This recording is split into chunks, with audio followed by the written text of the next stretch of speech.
Welcome to The Testimony Tribe. My name's Caitlyn and And I'm Danae Hudson. So each week we're going to gather around a table and we're going to hear from fellow believers stories of faith, hope, and perseverance that will encourage us and hopefully you in your walk with the Lord. So pull up a chair because you're a part of the tribe now. And let's share, let's grow, and let's glorify God together. Well, hey guys, welcome to the Testimony Tribe. And we are tickled to have you here. We want to welcome our guests, Caitlyn and EJ Reece. Say hello to everyone. Nice to meet you. Nice to meet you. No, we all go to church together, so we definitely we're raising babies together. Share a lot of life together. That's exactly right. So, did y'all make it in and out of the weather okay? Spring, I got there, but we don't live too far away, so it wasn't that far. Traveled great distance. Y'all have to explain. Cross rivers far We're and wide. neighbors with Danae. We're at her house recording, and we're neighbors just across the way. So it was a 30-second commute. So a random fact, though, is when COVID hit, Caitlyn and I started this thing where on Sundays we would meet and bring whatever food we had and we would eat together because everything was closed. So we started this tradition of eating together on Sundays. And so now it has morphed into every Sunday we cook for each other. So one week Caitlyn cooks and my family travels to her house. And then the next Sunday I cook and her family comes to my house. Yeah. So we only have to cook every other Sunday. And then, so we eat together every Sunday. Try to get in on that. I know. And we try to Didn't sell work out. Mackenzie the other house on the other side of me so that she could be thrown into rotation. We actually offered that to several members of the church. But I was the one they really wanted. Mackenzie, I only offered it. The one down the street's for sale now. That is a nice one. I know, I haven't looked. Yeah. You know, it's about like the community pool. Oh, we do have a community pool too. Everyone is welcome at all times. I've told her she could make some good money out there at the ticket booth. I love it. Well, let's go ahead and jump right in. Caitlyn, really, we are so excited to have you and EJ share your story and your testimony, but we want to start by you sharing your salvation story. So if you will, share a little bit about what that looked like for you. So I was raised in church my whole life, at Mount Sinai Baptist Church specifically. I've been there since before I was born, and I was saved as an eight-year-old girl. I just turned 8 in December, and I was saved in January. I remember, I don't remember what preacher was preaching, but I remember someone walked the aisle and got saved that morning at church. And after that, my heart was just beating out of my chest. I couldn't think. My dad and mom said I was quiet the whole ride home, just sitting out there thinking about that I needed to be saved. And so we got home and we were changing clothes. And I remember running out of my bedroom and just saying, "Yo, it's time. It's time." And my mom and dad knelt with me in my living room and got saved on the couch as an 8-year-old girl. That's awesome. What about you, EJ? I was saved when I was 11. So I didn't go to Mount Sinai all my life. I was at Victory Baptist Church at the time. And similar situation. I remember being under conviction, but it went by probably for about a good week for myself. And I remember laying in bed at night, not being able to sleep, scared to death, trying to be quiet as I could to make sure everybody was still awake and still there. And then I finally gave up and asked the Lord to save me. So, yeah. Awesome. So how did y'all meet? We met at church in youth group. They started coming to our church when you were how old? 15. 15, which would have made me 13. And we practically grew up together. We didn't date growing up. That's another story for a different I would episode. I would just love to insert the reason they're together. I feel like I need some kudos right here. Let's tell that part of the story. I do have to say, EJ made several attempts to date me over the years. And on his last attempt, told me that he was serious. He really wanted a relationship and he thought it could go somewhere. And Danae and I were in college together at the time. And I remember we were sitting in my car one day and Danae was like, "I really think you should give it a chance. What do you have to lose?" And here we are 14 years later. Good job, EJ. Yeah. Way to I go. mean, today. I know. I did so good. Sorry. It was a good tag team there. Yeah.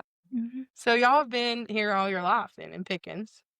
Yes. And y'all live, and obviously we've said you're Danae's neighbor. Yeah.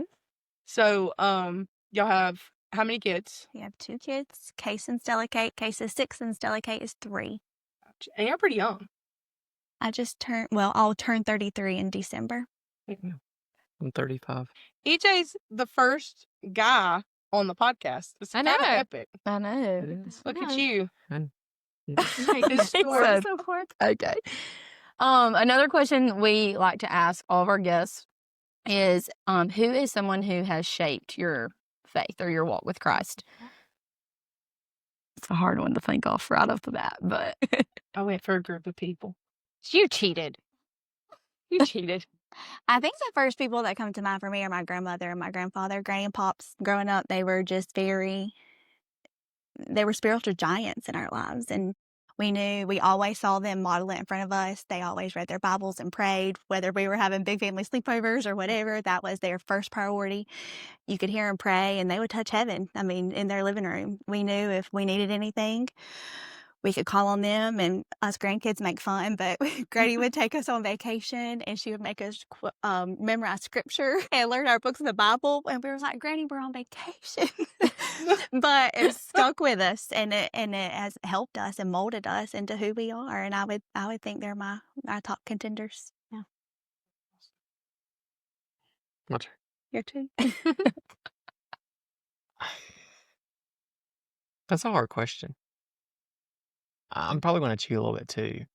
I think my life changed really when I started coming to Mount Sinai, and it was just the church in general, and the people there is what kind of helped mold me and to shape me into what I am today. Now there's individuals, that were there along the way, but it was a big influence in my life. You feel like the church loved you and brought you in under their wing? Yeah. It's awesome. well, EJ, I heard you just say the statement, your life changed. And so obviously we know that there was another event in your guys' life that, I don't know if that's proper English, but whatever. Your life that has kind of changed a few things for you guys and kind of how you view things and maybe changed your faith a little bit and strengthened it. And so, Caitlyn, why don't you tell your story? So, the beginning of last year, I started having some symptoms, some different things going on. I was not too far postpartum, so I kind of could push some things to that, to nursing, to different things. And, I told EJ about them. We kind of monitored things. We decided it was time for me to go to the doctor. And then through a series of events, found out in April of 2024 that I had breast cancer. Triple negative breast cancer, which don't Google it, it's scary. It's the worst one that you can have. We were thankful it was only stage 2, so that it had not spread. It was still very early stages, but it has definitely changed everything about our lives since then. So, the big question we want to ask is, how did this situation, how did it strengthen your faith or deepen your faith or your walk with the Lord? That's a tough one because in the moment, I wouldn't say it did. Mm-hmm. In the moment, it's hard to just process it all. And in that, you're just in survival mode. You're not thriving, you're just surviving. Yeah. And for me, it was just a day to day. I got to make it through today. I've got to make it through today.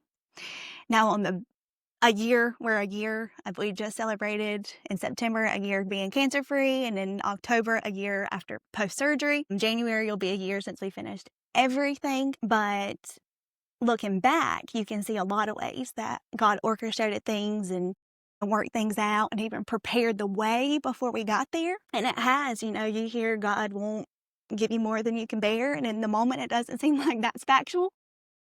But then looking back, you can know that that's true, that you can make it and He can help you, and things that He did for us to supply for us during that time, it was just incredible. And it does get you to a place where you know that He's just going to take care of you. No matter what comes, He's just going to take care of you. Do you have an answer to that one? Yeah, I was going to ask.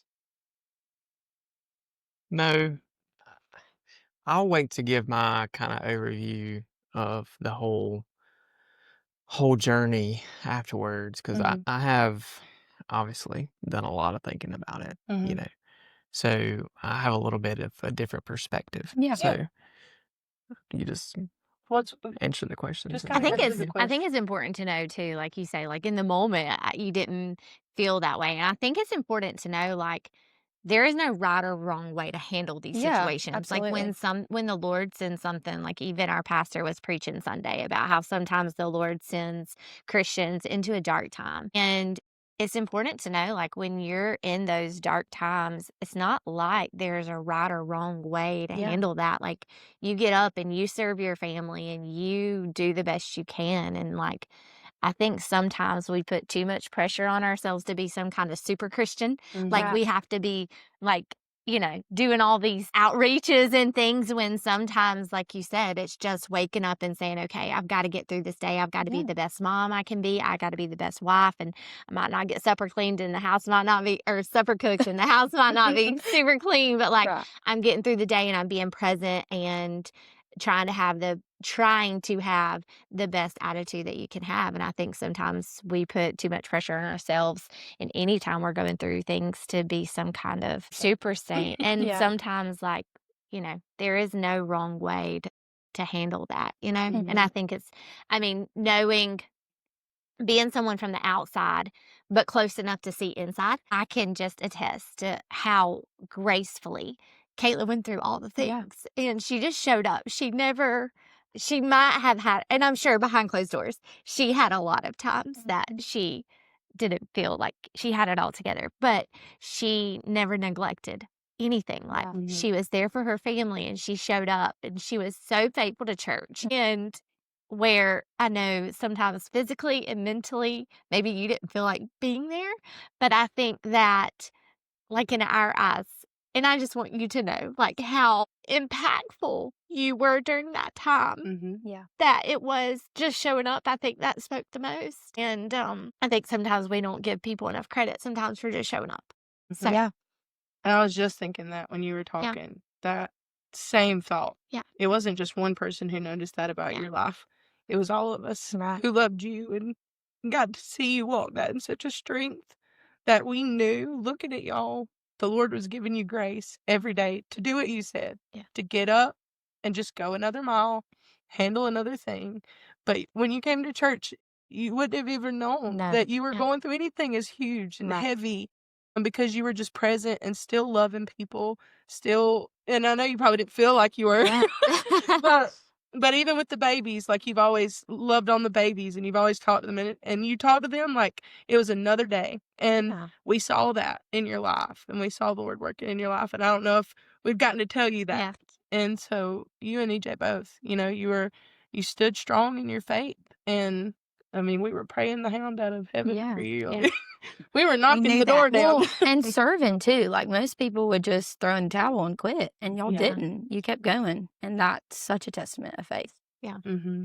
Would you say that what would you say was one of the biggest things that helped you get through that time? Was there a group of people, or I know like your dad showed up a lot for you. Like I know that there's a lot and you could never like mention everybody, but was there like something or someone, and of course EJ, like he was your rock, still is.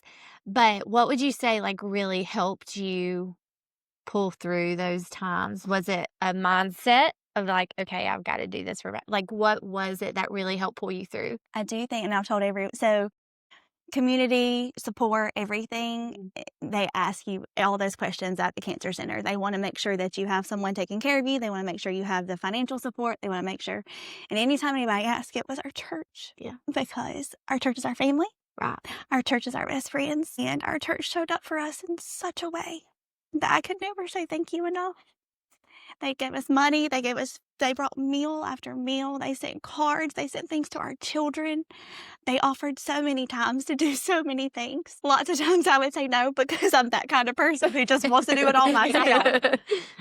And didn't want to admit that I needed it. But our church was just, and you were mentioning Dad, that was one of the things where in the moment you didn't understand why things were happening the way they were. But in December, before I was diagnosed in April, my dad lost his job of 18 years very suddenly. He looked for work. He applied for job after job. No one wants to hire someone that close to retirement, you know? Yeah. And he was there to watch my babies for me. Yeah. He would keep them while we were at treatments, and he would help pick them up from school. And because I wasn't working very much, and to pay a sitter and to pay people, it was a hardship at that time. And the Lord had worked that out in December before we knew we were going to have anything in April. For Dad to be there, and he helped in such a big way. We really couldn't have done it without him there to watch the kids and to be there. But I would say the church they loved us and they held us up, and I know they prayed for us. We could feel it, and they were our anchor through it all. As a mother, how did you balance those day-to-day challenges? Obviously, you've already spoken to like the people that were around you and, just kind of surviving, but what really did that look like? The kids, luckily, Case was pretty self-sufficient. He was old enough to understand a lot of what was going on, so he was a huge helper. He really stepped up and he helped. Kate she had just turned 2, so it was a little different story for her, but I still worked a lot, as much as I could. And so Tina, my aunt Danae's mother-in-law, as always, kept the kids for us and picked them up, and that was a huge blessing to keep some normality in their lives. And then when I wasn't working on treatment days, my dad would keep them.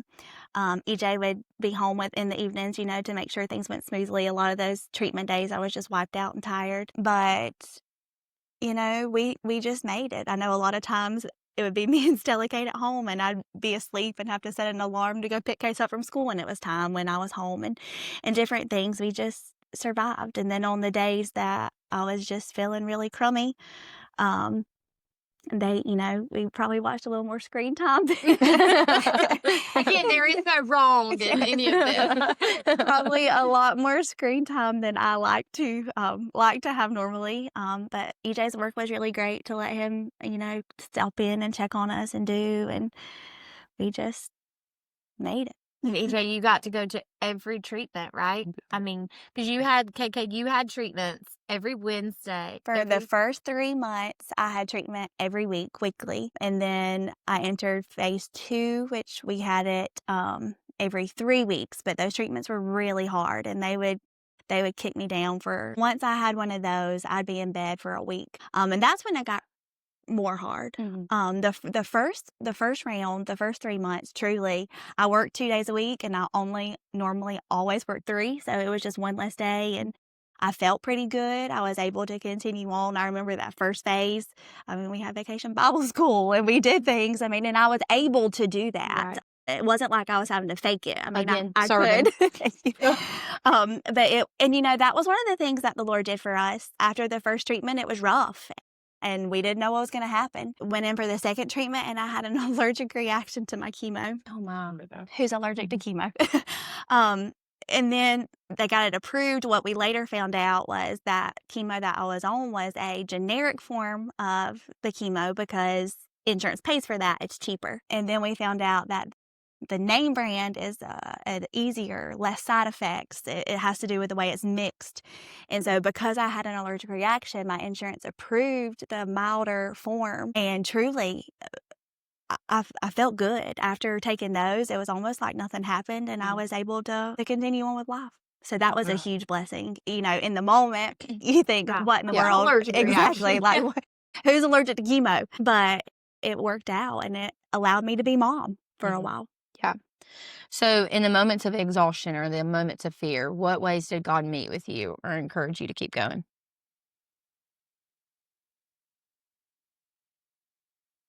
I would say literally just giving me the strength to do it. There were times when I just had to make myself get out of bed, and I know that it's all of our strength comes from Him. All of our help comes from Him. And without Him helping me to do it, there's no way I could have. When you look back on that time, is there a day that just really sticks out in your mind? Yeah. What will you remember? Or a moment that's just like almost like the definition of that time? Well, honestly, There's a couple to pick from for me. honestly, it wasn't even just 2024 was a year for us that it wasn't even just the cancer. We faced so many things in 2024. And I remember it was the week at Oconee for me that it just literally felt like we had hit rock bottom and there was no coming back. So that would have been in July. So I was diagnosed in August. We were getting ready to start our phase 2 treatments. Right before we left, I was on my way home from work and a lady T-boned me and totaled my vehicle. And at first I was like, well, okay, I'll get a new car. Like I was very trying to see the good. And then we found out at Oconee that the insurance money was not going to come through. The insurance was not going to give us any money for my vehicle. And I mean, we had fought and we had called and we had done all the things. And that week it was like, come on, God, where are you? What are you doing? I'm already sick. We've already got so much on us. Now my car's gone. We don't have the money. That week to me stands out as I truly did not know where to go from there. And, EJ is my calm, collected, never gets riled up, never. He doesn't worry about anything. He's just always just the same. And even in that week, he was so stressed and you could see it on his face. And it was like, Lord, if EJ's worried, then I should be worried, and that was to me the synopsis of the year for us. Like what can go wrong from here? And, but obviously we lived to tell about it. Yeah. And the Lord was with us and he worked it out and we made it out stronger. That's awesome. Did y'all have a lot of prayer moments more together? Was your prayer time separate? I know Caitlyn, and for listeners out there, Caitlyn is a huge prayer warrior. I think your grandparents, you talked about them earlier, you've kind of taken up that mantle and I feel like you've wanted to implement that in your life. And I've seen that in you, and you lead a ladies prayer group on Thursday nights and we've been there together. I don't get to come every time, but the times that I have come, you can tell you try to talk to the Lord as much as possible. And, was it hard to pray? Did you find it hard to, like you said, you're talking to him internally, that question of, Lord, where are you at? Are you hearing me? Do you even know what I'm feeling? Are you hearing my heartache? Are you hearing what's going on in my life? Was it harder to pray in those days? And have you seen a shift in your prayer life since then, your relationship with him from this, in that? So I don't know that I've ever vocalized this. Well, I told EJ this the other night when we were talking, but I never stopped praying. The whole time I still hosted my young mom's prayer group and we prayed and stuff, but never, not one time in my whole cancer journey did I pray for myself because I couldn't. I could not. In my mind, I thought if I don't ask him for it, I can't be disappointed if I don't get it. And it was so hard. We were just in such a place where I didn't know what was going to happen. I didn't know if I was going to be there to raise my babies. I didn't know. We just didn't know what was going to happen. And some people had encouraged me to pray that I wouldn't lose my hair. And I couldn't, because I knew if I asked for it and I didn't get it, that would just make me so much more upset. And I was trying my best not to get bitter. Yeah.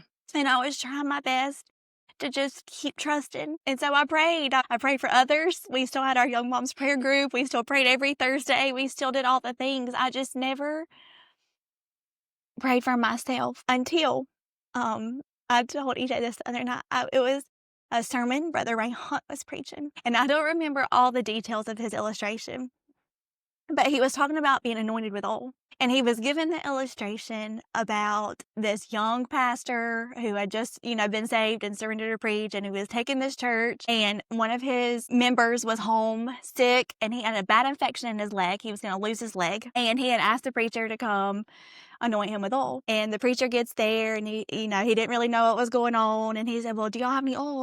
We can pray. And then the people, we thought you would bring the oil, And so he goes to his shop and comes back with motor oil. And the preacher, okay, well, we'll use that. Anoints his infected leg with motor oil.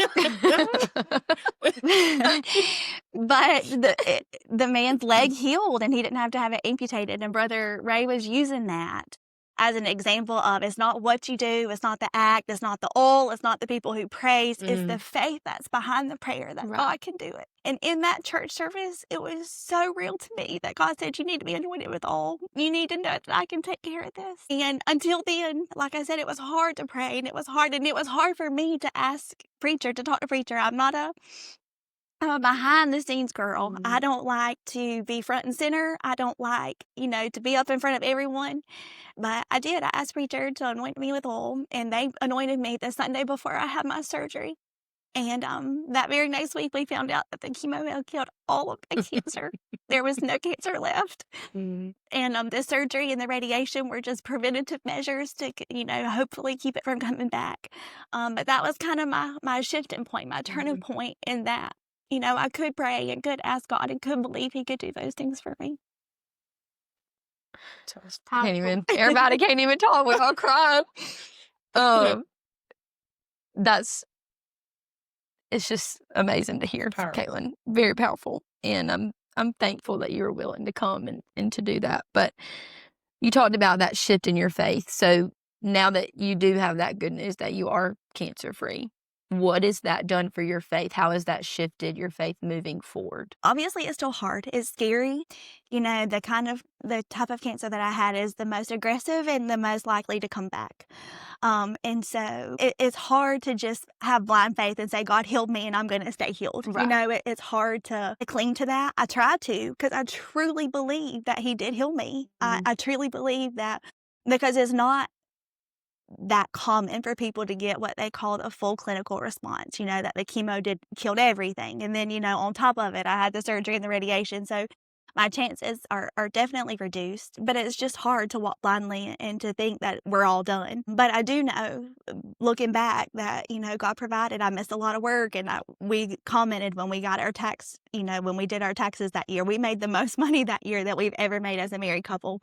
And I worked 2 days a week at best. And, there were several weeks that I was out and things. And, the Lord had worked it out for EJ to change positions before all this happened. And, I just look back and know that he took care of us. And even, in the future, if we do have to face this again, He'll take care of us. Yeah. So what is that word testimony like? Obviously, testimony as in like your salvation experience, but what does testimony mean to you now? Testimony to me is your story.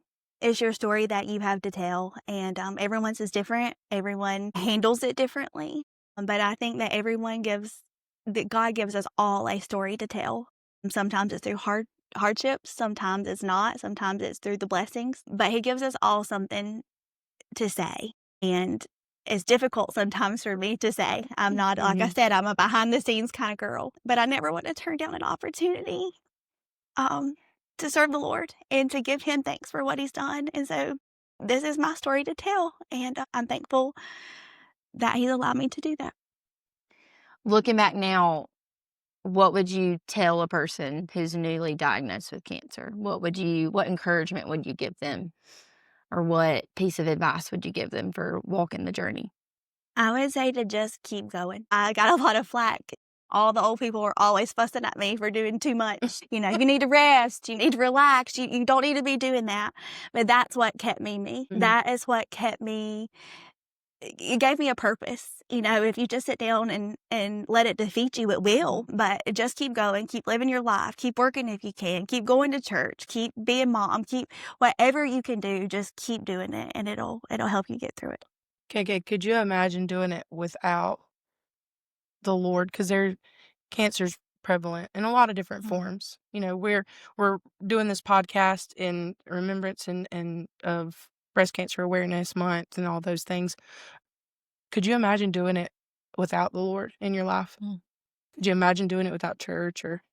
And you see that. You see the people sitting in there by yourselves. You see the people that have no hope, and you can even tell by their conversation that they have no hope. They're discouraged. They're down, and it's easy to get that way. But if you didn't have Jesus, there is no hope, and there is no way out. And I can't imagine. Like I said, our church was our rock, and the Lord, every step of the way provided what we needed in that moment. And I can't imagine. If there's a listener that has a family member that is either just coming up to this journey that you've come through, or they're in the middle of it, and they send them this podcast, what would you want to say to them about Christ? As a survivor, as someone who's come through it, what would you want to say to them about Him? that he'll be there when no one else will. He can help you in ways that no one else can. And like I said, he provided for us financially, spiritually. Anything that we have came from him. And it's in a time when your life is in the balance.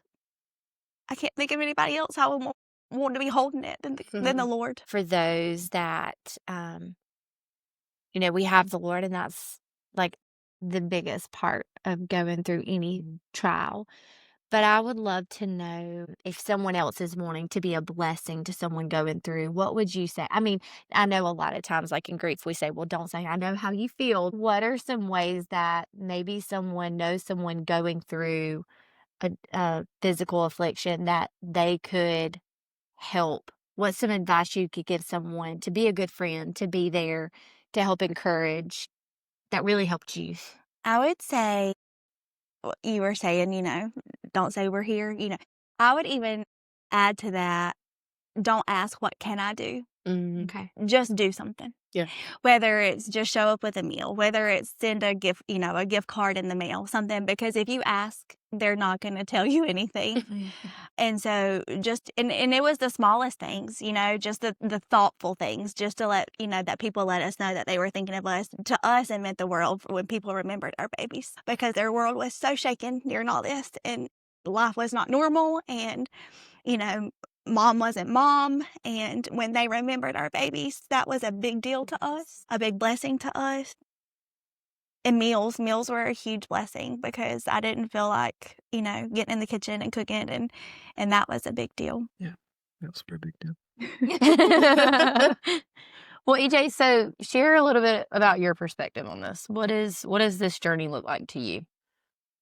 So I guess this would apply to a lot of men that have been with someone that has faced the same thing. I'm a fixer, in so much that Case made the statement the other day that his teacher told him if they break something, then their parents had to pay for it. But we wouldn't have to pay for it because I could just fix it. So I hold a strong record, and I have a high standard to meet. But during this time, I'm 1-0. That's something that I couldn't fix. And you ask all the questions about, well, how are you spiritually? What was your prayer life like? And all these things. If I'm just going to be honest in front of y'all and the whole world, whoever sees this, it lacked. It struggled. It was sometimes non-existent. Just because it's hard, and I think a lot of times, just like Danae mentioned earlier, a lot of times people forget that Christians are humans as well. Yeah. Mm-hmm. And just because we're a Christian doesn't mean we're perfect. Yeah.